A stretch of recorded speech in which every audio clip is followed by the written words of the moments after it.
हमारा राष्ट्र रूपी परिवार के लिए विजन लेकर के प्रधानमंत्री जी आए हैं। पूरे देश को एक परिवार के रूप में मानकर देश में आधुनिक इंफ्रास्ट्रक्चर पैदा हो, इंफ्रास्ट्रक्चर बने और उसके माध्यम से हम विकसित भारत के लक्ष्यों को प्राप्त कर सकें। यह एक नए भारत का नया उत्तर प्रदेश और नए भारत के नए उत्तर प्रदेश में आज सड़क भी है और उसकी स्पीड भी है।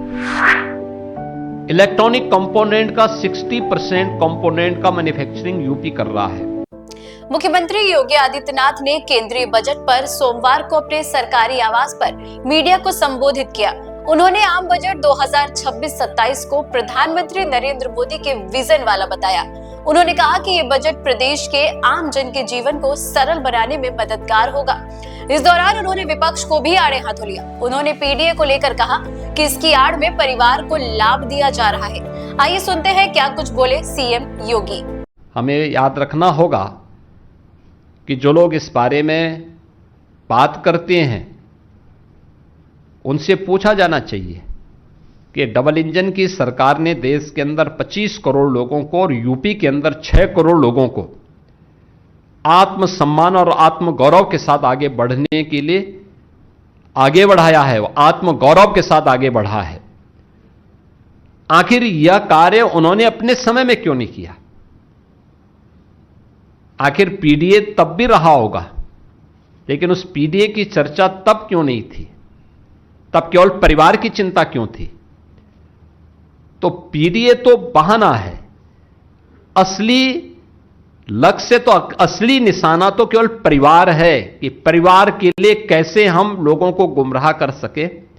इसलिए यह हमारा राष्ट्र रूपी परिवार के लिए विजन लेकर के प्रधानमंत्री जी आए हैं। पूरे देश को एक परिवार के रूप में मान करके और गरीब का हित हो, यह हमारा लक्ष्य है।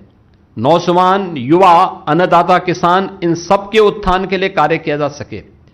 देश में आधुनिक इंफ्रास्ट्रक्चर पैदा हो, इंफ्रास्ट्रक्चर बने और उसके माध्यम से हम विकसित भारत के लक्ष्यों को प्राप्त कर सकें। आत्मनिर्भर भारत और विकसित भारत के लक्ष्यों को प्राप्त कर सकें, ये विजन है और वही विजन बजट के माध्यम से देखने को मिल रहा है। स्वाभाविक रूप से जो विजन लेस हैं, जिनके पास भविष्य की कोई योजना नहीं है, वे लोग इस प्रकार के अनलगल बातें करेंगे।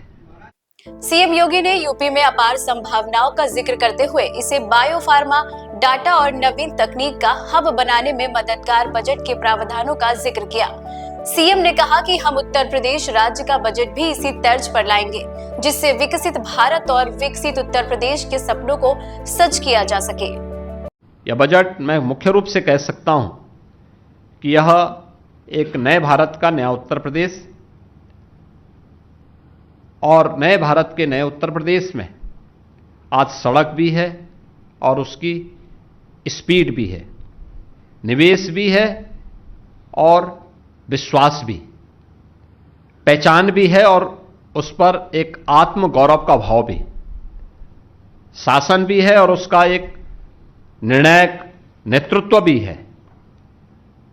मेरा मानना है कि जो हमारे पास इंफ्रास्ट्रक्चर के लिए, एक्सप्रेसवे के लिए, रेलवे कॉरिडोर के लिए, फ्रेट कॉरिडोर के लिए, लॉजिस्टिक के लिए और सारी इंफ्रास्ट्रक्चर के लिए, हेल्थ इंफ्रास्ट्रक्चर के लिए बजट में जो कुछ भी घोषणाएं हुई, इसका लाभ यूपी को प्राप्त होगा। लाखों की संख्या में यूपी के नौजवानों के लिए रोजगार की सुविधाएं प्राप्त होंगी। देश के अंदर मोबाइल मैन्युफैक्चरिंग की बात जब हम करते हैं, देश का कुल प्रोडक्शन का 55% अकेले यूपी के अंदर मैन्युफैक्चर हो रहे हैं। इसके प्रोडक्शन यूपी के अंदर होते हैं। स्वाभाविक रूप से यूपी के अंदर अगर हम इलेक्ट्रॉनिक मैन्युफैक्चरिंग की बात करते हैं तो 2 लाख करोड़ का इलेक्ट्रॉनिक मैन्युफैक्चरिंग अकेले यूपी कर रहा है आज के दिन पे। तो यह इसका लाभ यूपी को प्राप्त होगा और यूपी इसमें एक नए रूप में केंद्र सरकार की इस योजना का लाभ लेने में सफल होगा। सीएम योगी ने बजट को सराहते हुए सीधे उन बातों का जिक्र किया जिस पर केंद्र सरकार उत्तर प्रदेश के लिए असीम संभावनाओं के दरवाजे खोल चुकी है। विकसित भारत के ग्रोथ इंजन के रूप में उत्तर प्रदेश लंबा योगदान निभाने को तैयार हो गया है।